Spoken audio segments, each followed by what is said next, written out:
කොහොමද මගේ සෙට් එක? හොඳින් ඇති කියලා හිතනවා. හරි.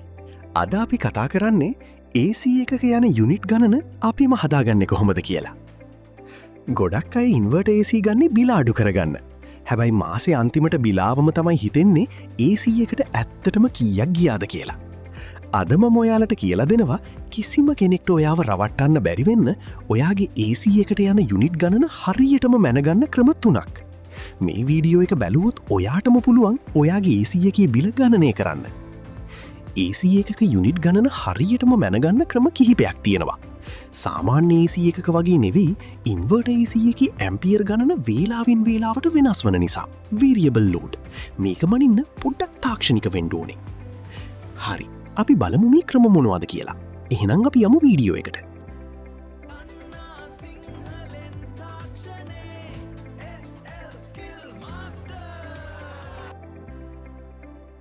ඩිජිටල් එනර්ජි මීටර එකක් පාවිච්චි කිරීම. වඩාත්ම නිවැරදි ක්‍රමය.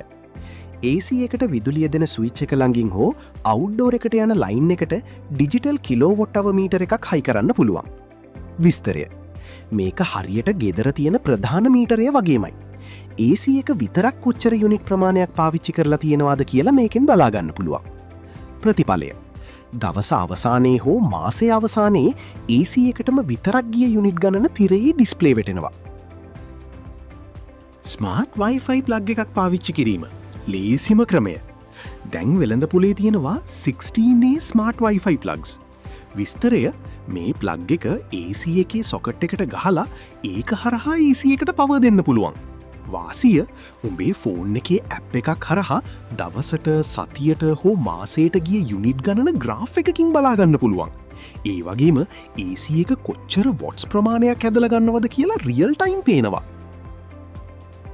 ක්ලෑම්ප් මීටර එකකින් ගණනය කිරීම. Manual method. මල්ටිමීටරයක් හෝ ක්ලෑම්ප් මීටරයක් පාවිච්චි කරලා දලා අදහසක් ගන්න පුළුවන්. හැබැයි මේකින් හරියටම යුනිට් ගණන කියන්න අමාරුයි. මොකද ඉන්වර්ටර් එකේ ඇම්පියර් වෙනස් වෙන නිසා. මොකක්ද මේ ඉන්වර්ටර් තාක්ෂණය? සාමාන්‍ය AC එකක කොම්ප්‍රෙෂර් එක ඔන් ඔෆ් වෙනකොට විශාල කරන්ට් එකක් ඇදලා ගන්නවා. හැබැයි ඉන්වර්ටර් එකක තියෙන IPM ඉන්ටෙලිජන්ට් පවර් මොඩියුල් එක මගින් කොම්ප්‍රෙෂර් එකේ වේගය පාලනය කරනවා. මෙන්න මේ නිසා තමයි යුනිට් ඉතුරු වෙන්නේ. අපි අද බලමු ක්ලෑම්ප් මීටරයක් පාවිච්චි කරලා මේ ඇම්පියර් වෙනස් වෙන්නේ කොහොමද කියලා. ඉන්වර්ටර් AC එකක යුනිට් ගණන මැනුවල් ගණනය කරන විදිය මෙන්න.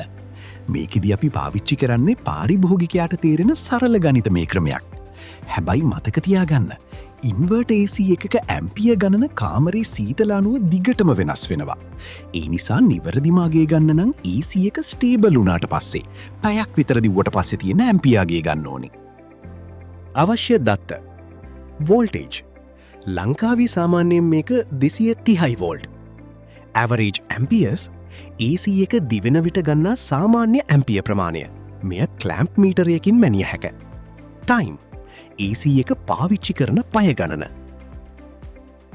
සූත්‍රය. The formula. පියවර දෙකකින් මේක කරමු. පියවර A වොට් ගණන සෙවීම. වොට් සමානයි වෝල්ටේජ් 230V ගුණ කිරීම ඇම්පියර්. පියවර B යුනිට් ගණන සෙවීම. යුනිට් සමානයි වොට්ස් ගුණ කිරීම අවර්ස් වැඩ කරන පැය ගානන බෙදීම 1000. වැදගත් කරුණු කිහිපයක්. AC එක මුලින්ම දාපු වෙලාවේ 6 ඇම්පියර් 70 ඇම්පියර් වගේ ගන්න පුළුවන්.